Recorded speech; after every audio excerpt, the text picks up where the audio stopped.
తెలుగులో చెప్పాలనా? ఇంగ్లీష్‌లో అయితే ఓకేనా? తెలుగు నా తెలుగు తెలంగాణ పీపుల్ తెలుగు. తెలుగా? సరే. చాలా ట్రై చేస్తున్నా.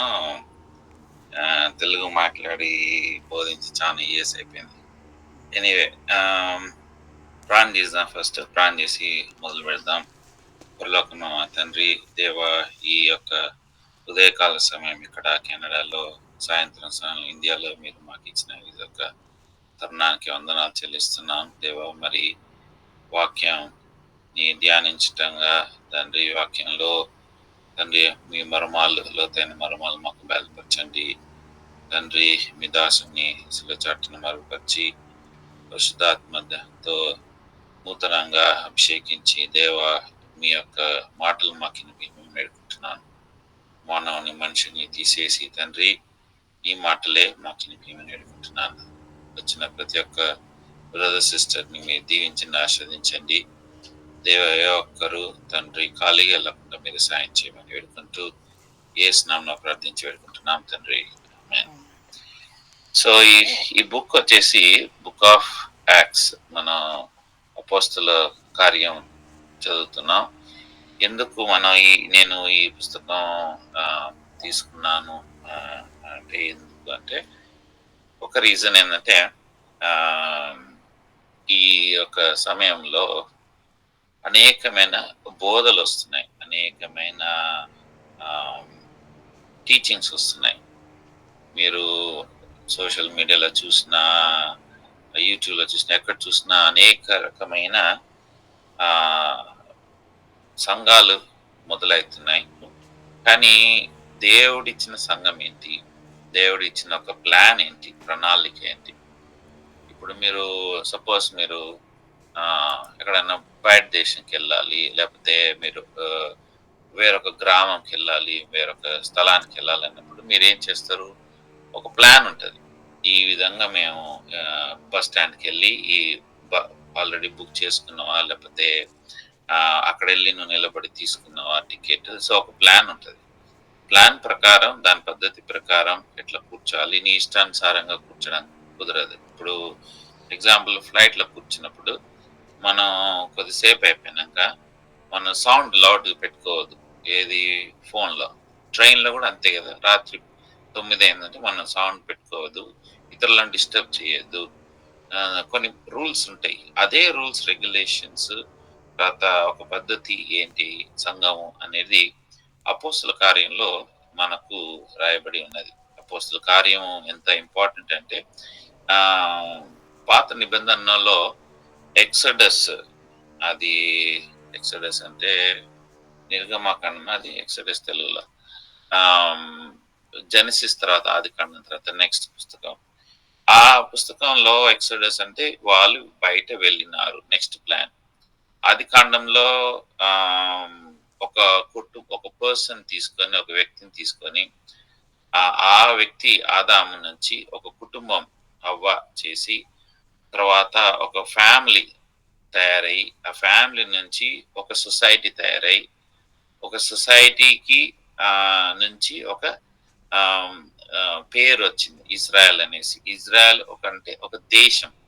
అధ్యాయం చివరి వరకు చూస్తే ఒక మనిషి నుంచి ఒక దేశానికి దేవుడు నడిపించినాడు మొత్తం 50 అధ్యాయాల్లో. దీంట్లో ఈ యొక్క దేశాన్ని కాపాడడానికి దేవుడు ఇంకొక దేశాన్ని తీసుకెళ్ళినాడు. అదే ఐగుప్తు దేశం. ఐగుప్తు దేశంలో కొన్ని సంవత్సరాలు దేవుడు వాళ్ళని అక్కడ పెట్టినాడు. పోయిన వాళ్ళ సంఖ్య 66. సో అక్కడ ఆల్రెడీ ఆయన ఒక కుమారుడు, ఆయన ఫ్యామిలీ వాళ్ళు నలుగురు కలిపితే 70. సో మొత్తం 70 మంది. 400 సంవత్సరాల తర్వాత పెరిగిన ఒక పాపులేషన్ సుమారుగా 24 లక్షల మంది. దాన్ని పెంచడానికి దేవుడు అక్కడ తీసుకెళ్ళినాడు. తర్వాత బయట తీసుకొచ్చినప్పుడు వీళ్ళు చేసిన పని ఏంటి అంటే, ఇటుకరాలు చేసిన వాళ్ళు ఇప్పుడు చేయాల్సిన పని ఏంటి అంటే, వాళ్ళకు దేశం ఒక గుర్తింపు రావాలి. ఆ గుర్తింపు రావాలి అని అన్నప్పుడు వాళ్ళని బయట తీసుకొచ్చిన అదే నిర్గమకాండం, ఎక్సడస్. సో ఎక్సోడస్ లో మొత్తం ప్లాన్ దేవుడు ఎట్లా ఏ విధంగా ఆగాలి, ఎక్కడ పోవాలి, ఏం చేయాలి, ఎవరు వస్తారు, ఎట్లా ఎదుర్కోవాలి, ఈ లీడర్ లేకపోతే నెక్స్ట్ లీడర్ ఎవరు, అట్లా అన్ని పాత నిబంధనలో ఉంది. ఇదే విధంగా నూతన నిబంధనలో కూడా దేవుడు మన గురించి రాసి పెట్టినాడు. 4 సువార్తలు, మత్తయి, మార్కు, లూకా, యోహాను సువార్త, 4 సువార్తల్లో యేసు ప్రభు ఒక మాటలు, యేసు ప్రభు రాబోతున్నాడు ఆ రాజుగా, అందుకే మత్తయి మొదలు రాయబడి ఉంది. తర్వాత ప్రతి ఒక్క పుస్తకంలో ఒక్కొక్క గుర్తింపు, రాజుగా మత్తయి దాంట్లో, లూక్ దాంట్లోనేమో మనిషిలాగా, తర్వాత మార్కులనేమో సేవకునిలాగా, యోహాన్స్లాగా దేవుని కుమారులాగా. సో 4 విధాలుగా దేవుడు బయలుపరిచినాడు. 4 విధాలుగా బయలుపరిచినప్పుడు దేవుడు ఒక కొత్త నిబంధన చేయబోతున్నాడు. ఈ కొత్త నిబంధనకి దేవుడు ఏం చేసినాడు, కొంతమంది ఎంచుకున్నాడు. ఈ ఎంచబడిన మనుషుల్లో పాత నిబంధన ప్రకారం ఒక జ్ఞానులు, తర్వాత పండితులు కాకుండా ఈసారి దేవుడు ఎంచుకున్న మనుషులు ఎవరంటే అంతా చేపలు పట్టేవాళ్ళు, తర్వాత ఒక టెర్రరిస్ట్ కూడా ఉన్నాడు అందులో, తర్వాత మోసగాడు, అందరు ఉన్నారు అందులో. ఆ అందరిని తీసుకొచ్చి దేవుడు ఒక నిబంధన ఇచ్చినాడు. ఆ నిబంధన ఏంటి అంటే, మీరంతా ఇక మీదట ఈ విధంగా కూడుకోవాలి, ఈ విధంగా చేయాలి, నేను వచ్చేంత వరకు మీరు ఇదే విధంగా కూడుకోవాలి. అయితే దేవుడు తిరిగి లేచి పరలోకానికి వెళ్ళిన తర్వాత ఈ యొక్క పీపుల్, వాళ్ళు ఉన్న స్థలము, వాళ్ళు ఏ విధంగా కూడుకున్నారు, ఏ విధంగా వాళ్ళు సమస్యలు ఎదుర్కొన్నారు, ఏ విధంగా వాళ్ళు నిలబడాలి, ఏ విధంగా వాళ్ళు దేవుని గురించి సాక్షిగా ఉన్నారు, ఇదంతా అపోస్తుల కార్యం, యాక్ట్స్. అంటే ఎక్సడస్ ఏ విధంగా పాత నిబంధనలో ఇంపార్టెంటో అదే విధంగా యాక్ట్స్ కూడా నూతన నిబంధనకి ఎంతో ఇంపార్టెంట్. ఎక్సడస్ లో రాయబడిన ప్రకారం వాళ్ళు సమస్యలు వచ్చిన సమస్యలు, తర్వాత ఒక లీడర్ ఏ విధంగా ఉండాలి, అన్ని ఎక్సడస్ లో. అదే విధంగా అపోస్తల కార్యంలో కూడా దేవుడు చూపించిన ఒక దర్శనం, ఒక ప్రణాళిక, ఒక ప్లాన్. సో ఏ సంఘమైనా సరే ఈ ప్లాన్ లో వెళ్తే ఆ ఒక సంఘాన్ని దేవుడు ఏం చేస్తాడంటే దీవిస్తాడు. సో క్వశ్చన్ వస్తుంది, సంఘం అంటే ఏంటి అనేసి. సంఘం అంటే గ్రీక్ లో ఉన్న ఒక వర్డ్ ఎక్లీషియా, అంటే దేవుని నామంన పిలువబడిన వాళ్ళు, దేవుని రక్తంతో కొన్న వాళ్ళు. ఎవరు ఇప్పుడు మనం అందరం ఒక దగ్గర కూడుకున్నాం, ఇదొక సంఘం, ఇదొక దేవుని యొక్క మనం సన్నిధిలో గడుపుతున్నాం. సో ప్రతిది కూడా ఇద్దరు ముగ్గురు, మత్తయి 18:20లో ఏముందంటే ఎక్కడైతే ఇద్దరు ముగ్గురు కూడుకొని ఉంటారో దేవుడు అక్కడ ఉంటాడు, దేవుడు మాట్లాడతాడు అని దేవుడు క్లియర్ గా చెప్పబడింది. ఇప్పుడు ఈ యొక్క అపోస్తల కార్యములో మనం ఎవరు రాసినారు, ఇది రాసిన వ్యక్తి ఎవరు, ఇది లూక్ వ్యక్తి. లూక్ ఎన్ని పుస్తకాలు రాసినట్టు, 2 పుస్తకాలు రాసినాడు. ఒకటేమో లూకా సువార్త, రెండవది అపోస్తల కార్యం. అంటే 2 భాగాల్లాగా, 2 పుస్తకాల్లాగా. అయితే లూకా సువార్త రాసినప్పుడేమో దేవుడు ఒక ప్రణాళిక బయలుపరచడం, అంటే లూక్ వాస్ రివీలింగ్, ఏం లూక్ చూపిస్తున్నట్టు, యేసు ప్రభు వచ్చినాడు, యేసు ప్రభు ఏ విధంగా వచ్చినాడు, యేసు ప్రభు ఏ విధంగా ఆయన జీవించినాడు, దాని గురించి రాయబడినది లూకా సువార్తలో. నేను ఇంతకు ముందు చెప్పిన ప్రకారం లూకా సువార్త వచ్చేసి ఒక మ్యాన్ ఆఫ్ గాడ్, అంటే ఒక మనిషి, ఒక రిప్రజెంటింగ్ మనిషి. అయితే అపోస్తల కార్యంలో అదే దేవుడు కంటిన్యూషన్ అన్నమాట. అయితే లూక్కి అపోస్తలకి మధ్యలో ఇంకొక పుస్తకం ఉంది, యోహాను పుస్తకం.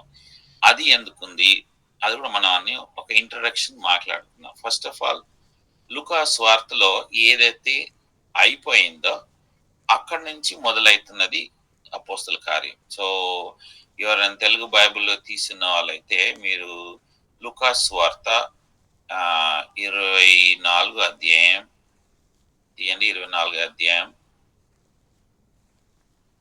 50 నుంచి 53 వరకు చదవండి. ఎవరన్నా త్వరగా.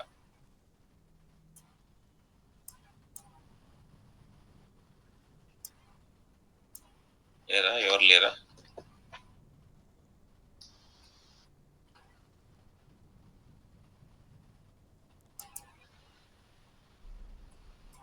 సరే, నేను చదువుతాను.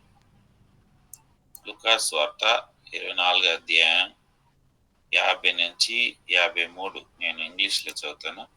And he led them out as far as to Bethany, and he lifted his hands and blessed them. And it came to pass, while he blessed them, he was parted from them and carried up into heaven. And they worshipped him and returned to Jerusalem with great joy, and were continually in the temple praising and blessing God. అంటే ఇక్కడ మనం ఏం చూస్తున్నాం అంటే తెలుగులో ఎవరైనా చదివితే బాగుంటుండే. ఎవరన్నా కొత్త వాళ్ళు ఉన్నారు? లూకాసు వార్త 24 అధ్యాయం 50 వచనం నుండి. ఆయన బెతోనియా వరకు వారిని తీసుకొని పోయి చేతులెత్తి వారిని ఆశీర్వదించాను. వారిని ఆశీర్వదించుచుండగా ఆయన వారిలో నుండి ప్రత్యేకింపబడి పరలోకమునకు ఆరోహణమాయెను. వారు ఆయనకు నమస్కారం చేసి మహా ఆనందముతో యెరూషలేమునకు తిరిగి వెళ్ళి ఎడతెగక దేవాలయంలో ఉండి దేవుని స్తోత్రం చేయుచుండిరి. సో ఇక్కడ ఏం చూసినా అంటే వాళ్ళు వర్షిప్ చేసినారు, ఆరాధన చేసినారు. అంటే ఈ యొక్క పుస్తకం ముగించబడింది ఏ విధంగా అంటే ఆరాధనతో ముగించబడ్డది. అందరూ ముగించేసినారు. ఇప్పుడు వాళ్ళు నెక్స్ట్ ఎక్కడ ఉండాలి? యేసు ప్రభు మళ్ళీ ఏమన్నాడు, మీరు వెళ్ళండి ఎక్కడికి? యెరూషలేము. మీరు నేను బేత్ని ఇక్కడ ఉన్నాను, మీరు నెక్స్ట్ ప్లేస్ కి నేను చెప్తున్నాను, ఆ ప్లేస్ కి వెళ్ళండి. ఎక్కడికి వెళ్ళాలి అనేది మొత్తం క్లియర్ డీటెయిల్ గా ఇచ్చినాడు దేవుడు. అయితే ఈ మధ్యలో కొంతమంది శిష్యులు ఏమైందంటే తప్పిపోయినారు. వాళ్ళు వెళ్ళాల్సిన స్థలానికి వాళ్ళు వెళ్ళలేదు. దేవుడు ఎక్కడ వెళ్ళమని చెప్పినాడు, వాళ్ళు అక్కడ వెళ్ళలేదు. అందులో మత్తయి సువార్త 28 అధ్యాయం 10 వచనం చదవండి.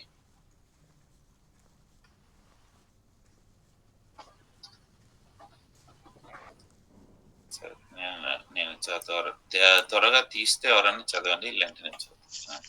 అదే వచనము. ఆయనకు మ్రొక్కి, యేసు భయపడకుడి, మీరు వెళ్ళి నా సహోదరులు గలిలయకు వెళ్ళవలననియు వారక్కడ నన్ను చూతురని వారికి తెలుపుడనెను. ఎక్కడ వెళ్ళమన్నాడు ప్రభు? గలిలయకు వెళ్ళమని చెప్పినాడు. కానీ ఈ శిష్యులంతా ఏం చేస్తున్నారంటే వాళ్ళకు ఒక విశ్వాసం అనేది పోయింది. దేవుడు ఏం చెప్పి నేను ఒకటి కొత్తగా చేయబోతున్నాను అనేసి. కానీ శిష్యులంతా ఏమనుకున్నా, ఈయన చనిపోయిండు, భూస్థాపనం చేయబడ్డాడు, తిరిగి లేచినాడు, అదంతా ఓకే. కానీ మనల్ని ఇక్కడ నుంచి మళ్ళీ ఆ కొత్త ప్రదేశానికి ఎందుకు వెళ్ళమంటున్నాడు, అక్కడే ఎందుకు చేయాలనుకుంటున్నాడు, ఇక్కడ ఎందుకు లేదు అనేసి అనేకమైన ప్రశ్నలతో వాళ్ళు ఏమైనా కొంతమంది విశ్వాసం పోయినది. యోహాను సువార్త 20 అధ్యాయం 19, 20, 24లో ఏముందంటే వాళ్ళు గ్యాదర్ అయి ఉన్నారు. అందరు గ్యాదర్ అయి ఉన్నప్పుడు అందులో ఒకరు లేరు. ఎవరంటే తోమా లేడు. అయితే యేసు ప్రభు వచ్చి మాట్లాడినాడు, నేను చెప్పినా మీరు ఎందుకు ఇంత లేరు అని. యేసు ప్రభు రిజరెక్ట్ అయిన తర్వాత గిల్గాల్ కి మళ్ళీ పరిశుద్ధాత్మ దేవుడు అక్కడ ఆ యేసు ప్రభు మాట్లాడేంత వరకు 40 దినాలు.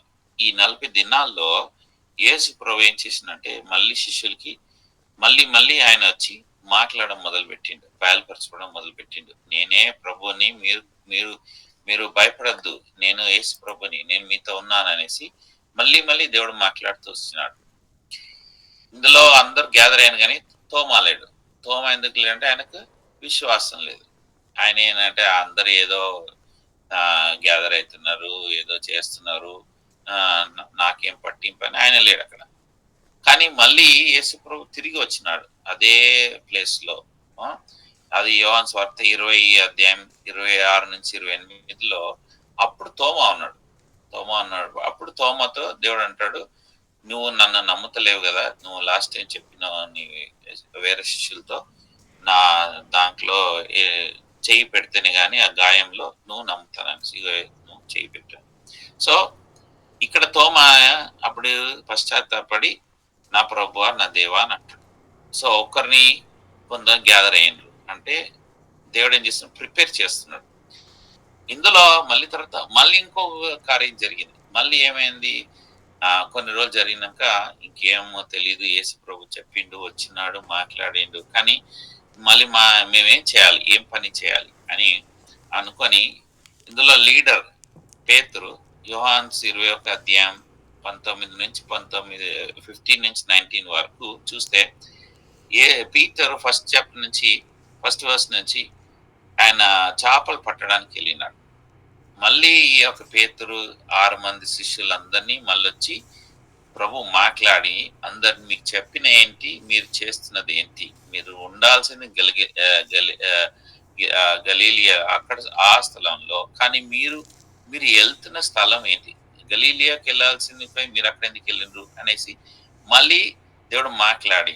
అంటే లూకా సువార్తలో వాళ్ళ ఆరాధన చేసిన తర్వాత వీళ్ళు ఈ కార్యాలన్నీ చేసినారు. అంటే దేవుడు మళ్ళీ వాళ్ళ దగ్గర వెళ్ళి మాట్లాడి సమకూర్చి మళ్ళీ ఆ స్థలానికి, ఏ స్థలానికి దేవుడు చెప్పిండో రమ్మని చెప్పడానికే అది ఇంత టైం పట్టింది.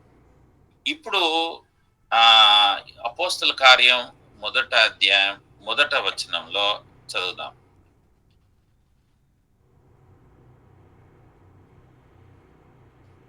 ఓ దేవోపిల, యేసు తాను ఏర్పరచుకొనిన అపోస్తులకు పరిశుద్ధాత్మ ద్వారా ఆజ్ఞాపించిన తర్వాత ఆయన పరమునకు చేర్చుకొనబడిన దినం వరకు ఆయన చేయుటకును బోధించుటకును ఆరంభించిన వాటన్నిటిని గూర్చి నా మొదటి గ్రంథము రచించి తిని. నా మొదటి గ్రంథము. సో ఇక్కడ మాట్లాడుతుంది థియోఫిలస్ అనే ఏమంటుండు, నేను రచించిన మొదటి పుస్తకం, మళ్ళీ ఇప్పుడు 2వ పుస్తకం నేను రాస్తాను, సెకండ్ బుక్. ఇందులో ఏదైతే దేవుడు చెప్పిండో అవన్నీ మనం ఏం చేయాలి అనేసి కొత్తగా రాయదు.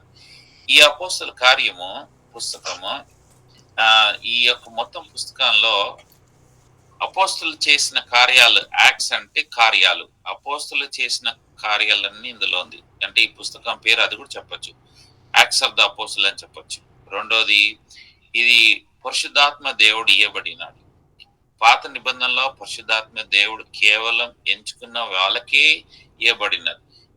ఎగ్జాంపుల్ దావీదు, కింగ్ సౌల్ తప్పు చేసినప్పుడు పరిశుద్ధాత్మ దేవుడు తీసేయబడినాడు. మళ్ళీ దావీదుకి ఇవ్వబడిన, అంటే ఎంచుకున్న వాళ్ళ మీదనే పరిశుద్ధాత్మ దేవుడు రావడం, వాళ్ళు తప్పు చేస్తే మళ్ళీ వెళ్ళిపోవడం. కానీ అపోస్తల కార్యంలో అన్యుల్లో కూడా పరిశుద్ధాత్మ దేవుడు ఇవ్వబడినాడు, అంటే ఇట్ ఈస్ గివెన్. అంటే ఈ పరిశుద్ధాత్మ దేవుడు అందరిని సమకూర్చి ఏ విధంగా సంఘాన్ని నడిపించినాడు. సో అదన్నీ, ఆ క్రియలన్నీ కూడా ఈ పుస్తకంలో, అంటే ఈ పుస్తకం పేరు ఇంకో ఈ విధంగా కూడా అనొచ్చు, acts of the Holy Spirit అని అనొచ్చు. ఇంకో పేరు కూడా అనొచ్చు దీన్ని ఏమంటే సువార్త, తర్వాత సువార్త ఏ విధంగా వ్యాపించింది ఆ పేరు కూడా పెట్టచ్చు దీనికి. తర్వాత ఈ యొక్క సువార్త ఒక కొత్త మెసేజ్ యూదులకి, ఏమా కొత్త మెసేజ్ అని ఆ పేరు కూడా పెట్టచ్చు ఈ పుస్తకానికి. తర్వాత చాలా మంది అపోస్తులను అడిగి, మీరు ఏ విధంగా ఇది ఎందుకు చేస్తున్నారంటే, మాకు ఒక గొప్ప కమిషన్, అంటే పని ఇవ్వబడింది, మనకు అథారిటీ ఇవ్వబడింది. ఈ బుక్ పేరు అది కూడా పెట్టచ్చు. ఇక ఇన్ని పేర్లు, ఇన్ని టైటిల్స్, ఇవన్నీ ఈ యొక్క పుస్తకానికి చెందినవి. లూకా సువార్తలోనేమో క్రీస్తు గురించి చెప్పబడింది. ఈ యొక్క పుస్తకంలో ఈ క్రీస్తుని ఎలాగ మనం కనుగోలుతాం, how to get into Christ, క్రీస్తుని ఎలాగ మనం కనుగోలుతాం. ఎపిస్టిల్స్ అంటే హౌ టు, మన క్రీస్తులు ఏ విధంగా ఉండాలి. సో ఈ యొక్క పుస్తకం how to get into Christ, క్రీస్తు దగ్గరికి ఏ విధంగా రావాలి, అన్యులు ఏ విధంగా క్రీస్తు దగ్గరికి రావాలి, ఇవన్నీ రాయబడినది. ఈ పుస్తకం బుక్ ఆఫ్ బిగినింగ్, ఎట్లా ఎక్సోడస్ బిగినింగ్, ఈ పుస్తకం కూడా ఒక డిసైపుల్స్ కి, ఒక యేసు ప్రభు శిష్యులకి ఇది ఒక బిగినింగ్. ఈ పుస్తకం కన్వర్షన్స్, ఏ విధంగా అన్యులు కన్వర్ట్ అయినారు, ఆ పేరు కూడా ఇవ్వబడింది. అందుకే చాలా మంది ఈ పుస్తకాన్ని అనేక పేర్లతో పిలువబడతారు. సో ఎనీహౌ, మన ఉద్దేశం ఏంటంటే ఈ పుస్తకం అనేది రకరకాలుగా చెప్పబడినది. అయితే ఇందులో మనం ఈ పుస్తకం ధ్యానించేటప్పుడు మనం దేవుడు చూపించిన ఒక ప్రణాళిక, శిష్యులు తప్పిపోయినారు, మళ్ళీ శిష్యులని ప్రభు తీసుకొచ్చి ఏం చేసినాడు, మనం కూడా అదే విధంగా ఆ ఒక ప్రణాళికలు రావాలని దేవుని ఉద్దేశం. అందుకే ఈ పుస్తకం ఈ బైబిల్లో ఉంచబడింది. అనేక పుస్తకాలు ఆ శిష్యులు రాసినప్పుడు తర్వాత రాయబడిన తర్వాత అన్ని పరిశీలించి దాన్ని ఈ ఏ పరిశుద్ధాత్మ దేవునితో ప్రేరేపింపబడి అవన్నీ ఒక పుస్తకం, ఒక బైబిల్ లాగా అమర్చబడింది. ఈ యొక్క acts is very important. Acts పుస్తకం లేదు అంటే క్రిస్టియన్స్ ఏ విధంగా పిలువబడినారు, శిష్యులు ఏ విధంగా బలపడినారు, శిష్యులు ఏ విధంగా బాధపడినారు, శిష్యులు ఏ విధంగా క్రీస్తు గురించి చంపబడినారు, ఇవన్నీ కూడా మనకు తెలియదు. సో ఇది ఒక లింక్ అనమాట, మనకొక బ్లూ ప్రింట్, ఇది మనకొక మ్యాప్. ఈ మ్యాప్ మనకు ఉంటే పాత దినాల్లో ఇప్పుడు మనం రోడ్డు మీద వెళ్ళేటప్పుడు బండిలో ప్రతి ఊర్లో ఆ మనిషి కనబడితే ఆగి మనం అడుగుతాం, ఈ దారి ఇదే ఊరికి వెళ్తుందా అనేసి. అమెరికాలో అయితే వాళ్ళ దగ్గర మ్యాప్ ఉంటుంది. ఒక రోడ్డు మిస్ అయిందనుకో, వాళ్ళు మళ్ళీ ఎక్కడికో పోయి తిరిగి రావాలి. అయితే వాళ్ళు దాన్ని కేర్ఫుల్ గా చూస్తుంటారు. ఇది కూడా మనకు ఒక మ్యాప్. అపోస్తుల ఒక పుస్తకం ఏంటంటే మనకు ఒక మ్యాప్. ఈ మ్యాప్ మనల్ని ఏ విధంగా ఎక్కడికి తీసుకెళ్తుంది, ఏం చేయాలంటున్నది అన్ని మనకు నేర్పించబడుతుంది. సో ఇప్పటివరకు మనం ఇన్ని విషయాలు చూసినాం. ఇందులో ఫస్ట్ వర్డ్ ఏముందో, ద ఫార్మర్ ట్రీటీ, ఇంగ్లీష్ లో నేను ఇంతకు ముందు రాసిన పుస్తకం, ఫార్మర్ ట్రీటీ, ఓ థియోఫిలస్ ఆయన పేరు. ఆయన మాట్లాడుతున్నది ఏ విధంగా కార్యాలు చేయబడింది అన్ని నేను ఇందులో ఇప్పుడు రాయబోతున్నాను. లూకా ఎవరు అంటే పౌల్తో ట్రావెల్ చేసిన వ్యక్తి, ఐ విట్నెస్, అన్ని ప్రతి ఒక్క విషయాలు రాయబడినాడు. సో ప్రతి ఒక్క అథెంటిసిటీ. అందుకే చాలా మంది వేరే మతస్థుల వాళ్ళు లేకపోతే వేరే ఒక ధర్మం చెందిన వాళ్ళు పౌల్కి సంబంధించింది, పౌలుతో సంబంధించిన వాళ్ళు పనిచేసిన అవన్నీ కొట్టివేయాలంటారు. కేవలం 4 పుస్తకాలే చూసుకుందాం అంటారు. ఈ పౌలుతో ఉండి లూకా పనిచేసింది కాబట్టి ఈ యొక్క అపోస్తుల కార్యం తీసేయాలంటారు. అపోస్తుల కార్యం తీసేస్తే సంఘమే తీసేయబడుతుంది. సంఘమే లేదు అన్నప్పుడు మీరు ఇంకేం క్రైస్తవులు అంటారు. చూసిన ఎంత లింక్ ఉందో. అందుకే సాతానుడు ఆయన పిల్లలు చేసే కార్యాలు ఏంటంటే ఏ విధంగా సరే క్రైస్తవుల్ని సంఘానికి పోకూడదు, సంఘంలో ఏముంది, సంఘానికి వెళ్తే ఏమవుతుంది, ఒక నామకర్త క్రైస్తవుడు అంటే కేవలం పుట్టుకతో క్రైస్తవుడు, ఆయన పేరు జాన్ ఉండొచ్చు, డేవిడ్ ఉండొచ్చు, లేకపోతే మార్తా ఉండొచ్చు, మరి ఏదన్నా పేరు ఉండొచ్చు, పుట్టుకతో క్రైస్తవుడు ఆ క్రైస్తవురాలు వాళ్ళు సంఘానికి వెళ్తలేరు. మేబీ పెళ్లి గురించో, అప్పుడు ఆ సమయంలో ఎవరైనా చనిపోయినప్పుడు, న్యూ ఇయర్కి ఒకసారో ఎప్పుడో ఒకసారి వాళ్ళు సంఘానికి వెళ్తున్నారు. తక్కిన అన్ని వాళ్ళ ఇష్టానుసారం చేస్తున్నారు. అలాంటి వాళ్ళకి సాతానుడు ఎప్పుడు అటాక్ చేయడు. ఆ వ్యక్తికి ఆయనకున్న రైట్స్ ఏంటో తెలియదు. ఆ రైట్స్ తెలవాలి అంటే మనం చదవాలి. ఒక టైంలో ఒక వ్యక్తికి ఓట్ వేసే హక్కు ఎంత ఉందో అప్పటి వరకు తెలియదు. అయితే ఒక వ్యక్తి టిఎన్ శేషన్ అని ఆయన ఆ ఎలక్షన్ కమిషనర్ ఉన్నప్పుడు ఆయన తీసుకొచ్చి అందరికి చెప్పినాడు, టీవీలో అందరు చెప్పినారు. మేము టీనేజ్ టైంలోనో కాలేజ్ డేస్లోనో అప్పుడు ప్రతి ఒక్కరికి ఏ ఒక్క ఓట్ ఎంత హక్కు ఉంది మీరు చదవాలి అనేసి డాక్యుమెంట్స్ అన్ని ప్రింట్ చేసినారు పేపర్లో. ఫస్ట్ టైం వాళ్ళు చదివినారు. అప్పటి నుంచి ఎవరైనా సరే గోడల మీద సున్నంతో లేకపోతే పెయింట్ తో వేరే ఏ పార్టీకి సంబంధం వచ్చి రాసి వెళ్ళేటోళ్ళు. అప్పటి నుంచి ఎవ్వరు కూడా రాయడం స్టాప్ చేసినారు. ఎందుకంటే రాస్తే మీరు వెళ్ళేసి ఈ లా ప్రకారం కోర్టుల వాళ్ళ మీద కేసు వేయచ్చని. ఈ విధంగా తెలుసుకున్నాక అప్పటి నుంచి మొత్తం, లేకపోతే అంతకు ముందు గొడవల మీద అంతా ఎవరెవరు వచ్చి ఏదో రాసిపోయేటోళ్ళు. వాళ్ళు ఏం అనేటోళ్ళు కాదని వాళ్ళకి తెలియదు, ఎందుకంటే వాళ్ళకి లా తెలియదు. మనకు కూడా ఒక క్రైస్తవునికి లా తెలవాలంటే ఏం చదవాలి, ఏం తెలుసుకోవాలంటే బైబిల్. ఈ యొక్క లా మొత్తం అపోస్తుల కార్యంలో ఏ విధంగా మనొక పౌరసత్వంకి ఏంటి ఆ రుజువు, మనకున్న రైట్స్ ఏంటి, అన్ని అపోస్తుల కార్యంలో రాయబడింది. మీరు చదువుతా ఉంటే మీకు తెలిసిపోతుంది మనం ఆర్డినరీ పీపుల్ కాదు, చాలా గొప్ప పవర్ఫుల్ పీపుల్ అనేసి. మనం ఏం చేస్తే మనకి ఇంకా తెలుసుకోవాలి, ఇంకా దేవుని గురించి ఆయన చేసే కార్యాలు అంటే అప్పుడు మనం చర్చికి వెళ్తాం. సో ఇప్పుడు ఇండియాలో వరల్డ్ లో అటాక్ అవుతుంది ఎక్కడ అంటే చర్చిలోనే ధ్వంసం చేయాలి, చర్చి పోనీయకుండా చేయాలి. ఎందుకు? చర్చికి వెళ్తే వీళ్ళకు బలం వస్తుంది. నేను హిందూ కుటుంబంలో పుట్టి పెరిగిన తర్వాత యేసు ప్రభుని సొంత రక్షకుడిగా తెలుసుకున్నా. తెలుసుకున్న తర్వాత నా ఒక దేవుని గురించి ఇంకా తెలుసుకోవాలని బైబిల్ చదవడం మొదలు పెట్టినప్పుడు అనేక విషయాలు నాకు అర్థం కాలేనప్పుడు ఏ విధంగా నేను ఇంకా తెలుసుకోవాలన్నప్పుడు నాకు దేవుడు మాట్లాడంటే నువ్వు సంఘానికి వెళ్ళాలి అని.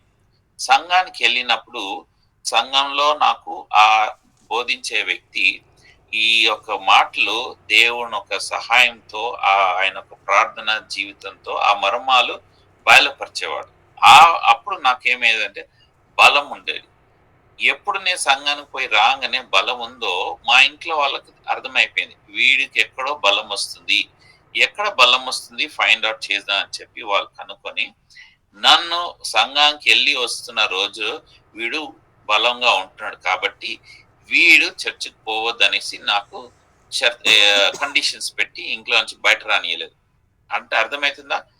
మనకు బలం వచ్చేది ఎక్కడ అంటే సంఘం నుంచి.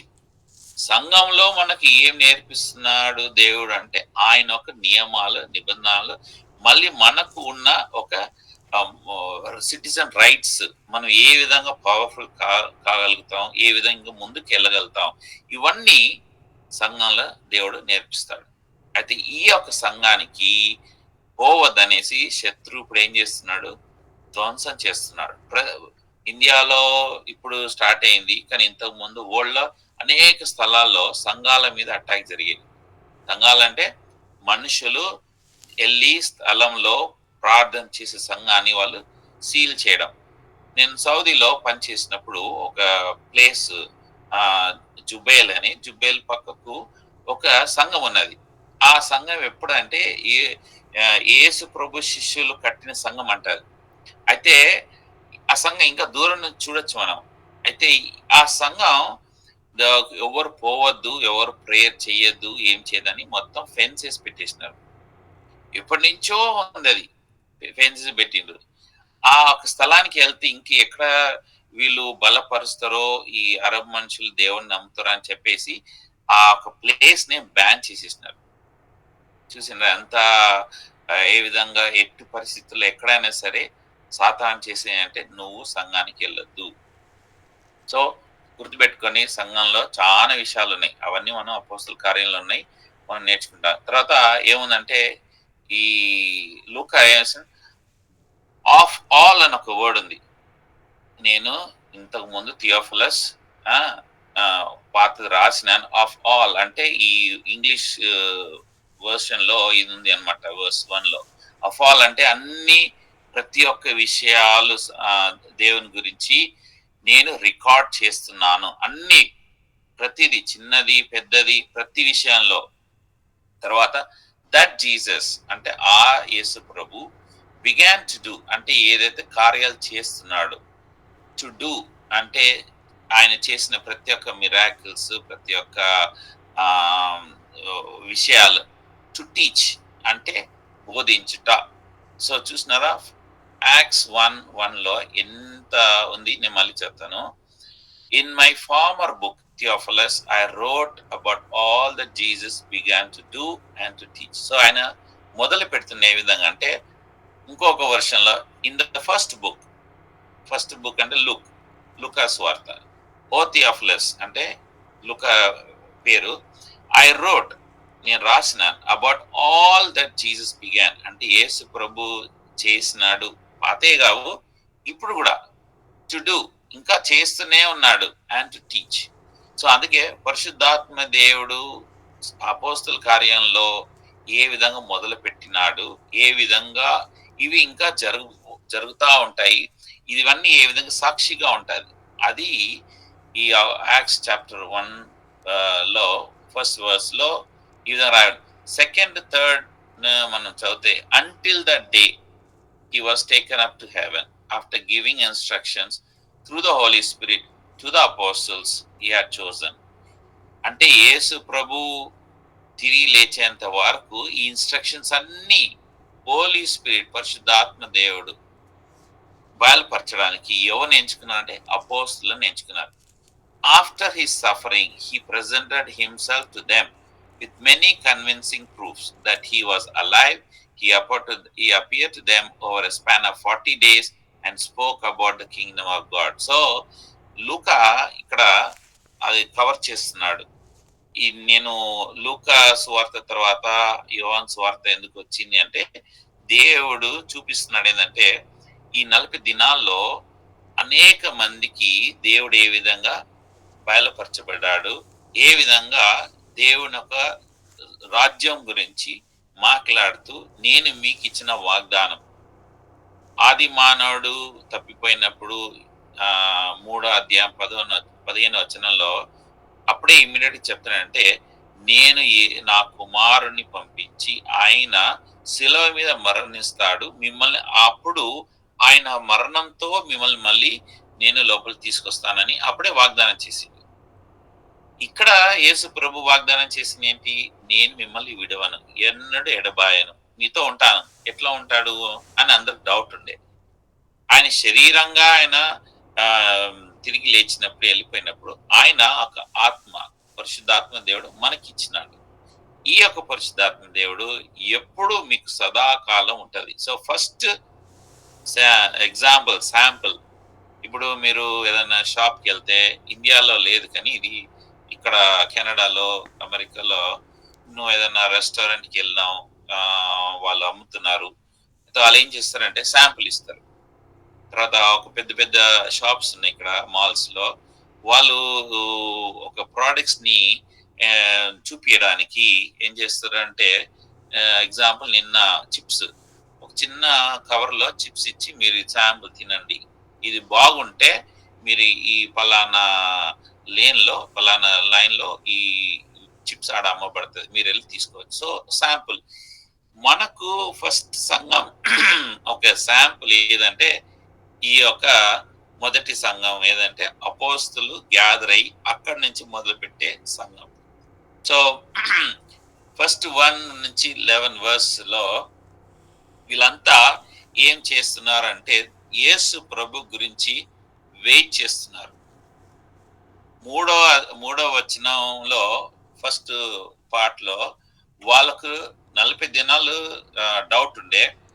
అయితే రిజరక్షన్ ఒక విషయం, ఈ రిజరక్షన్ విషయం అంటే తిరిగి లేచుట, పునరుద్ధాత్ముడైనప్పుడు దేవుడు, ఈ యొక్క పునరుద్ధాత్మైన దేవుడు రిజరక్టెడ్ గాడ్ యేసు ప్రభు, ఆయన యొక్క రియాలిటీ ఏంటి, మార్క్స్ వార్తలో 40 దినాలు ఆయన ఇంకా రాలేదు, ఇంకా 40 ఏమైంది, అవి వాళ్ళకి డౌట్ ఉండే. కానీ లుక్ ఏం రాసిందంటే లుక్ గాస్పల్లో అపోస్తలుల కార్యంలో ఏమంటే సెన్స్ అంటే టచ్, అంతకుముందు రిజరెక్ట్ అయినప్పుడు వాళ్ళు మనిషి యొక్క శరీరం లాగా రిజరెక్ట్ కాలేదు. ఫర్ ఎగ్జాంపుల్ అయితే లేకపోతే స్పిరిట్ ని చూసిన శామ్యుయల్ ఎర్త్ నుంచి పైన సౌల్ కింగ్ పిలిచినప్పుడు ఆయన ఏమన్నాడు, డోంట్ టచ్ మీ, నువ్వు ఎందుకు నన్ను పిలిచినావు. కానీ లూకాసు వార్తలు యేసు ప్రభు తిరిగి లేచినప్పుడు వాళ్ళతో తిన్నాడు, వాళ్ళని ముట్టినాడు చూడండి అనేసి. సో ఒక రిజరక్షన్ అంటే ఎంత రియాలిటీ. యూదులు 2 గుంపులు, పారసీయులు, సదుకీయులు. పారసీయులు వాళ్ళు నమ్మేది రిజరక్షన్, సదుకీయులు వాళ్ళు నమ్మరు, మనకి ఇంకా రిజరక్షన్ లేదనేసి.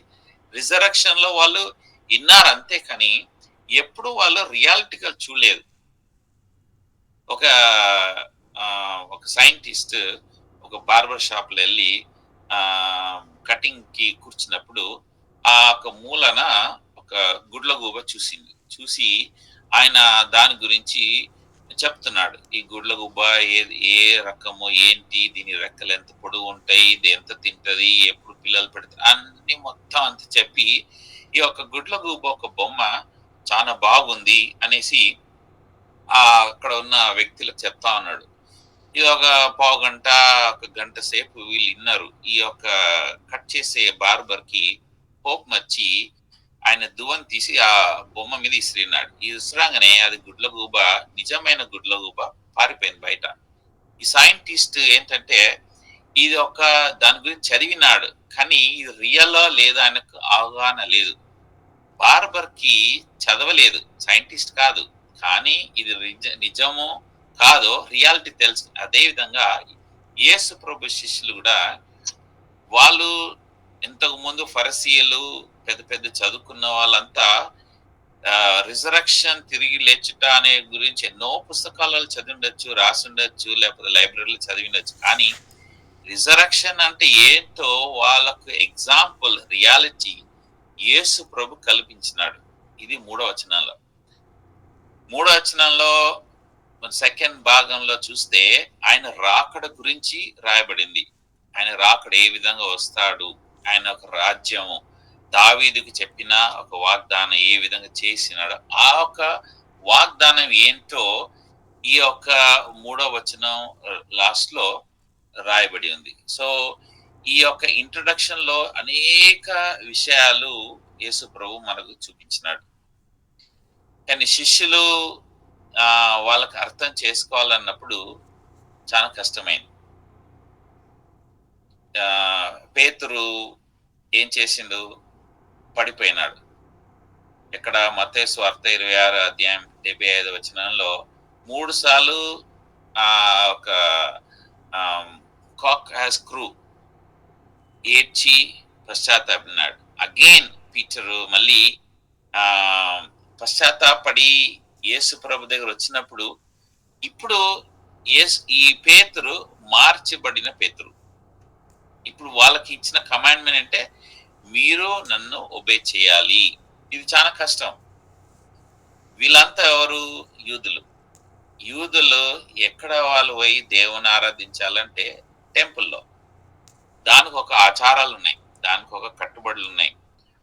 వాళ్ళకి ఏం వాక్యం తెలియదు, వాళ్ళు ఎప్పుడు స్కూల్ వెళ్ళలేదు, లేఖనాలు చదవలేదు. కానీ ప్రభు ఏం చెప్తున్నాడంటే, మీరంతా చదవలేని వాళ్ళు, లేకపోతే అన్లర్న్డ్ పీపుల్, కానీ మిమ్మల్ని అందరినీ నేను తీసుకొస్తున్నా. ఎందుకు అంటే మీకు నేను ఒకటి బోధిస్తున్నాను, బోధ చేయబోతున్నాను. ఈ బోధనలో మీరేం చేయాలంటే నేను చెప్పేది మీరు వినాలి, మీరు నడవాలి. మీరు సొంతంగా మీరు ఆలోచన చేయొద్దు. ఏ విధంగా నేను మీరు సిద్ధపరుస్తున్నా అంటే, మీరు ఏం కాలేజీకి పోవాల్సిన అవసరం లేదు, కానీ నేను చెప్పేది మీరు వింటే మీరు నేర్చుకుంటారు. సో మొదట దేవుడి కార్యం మొదలైంది.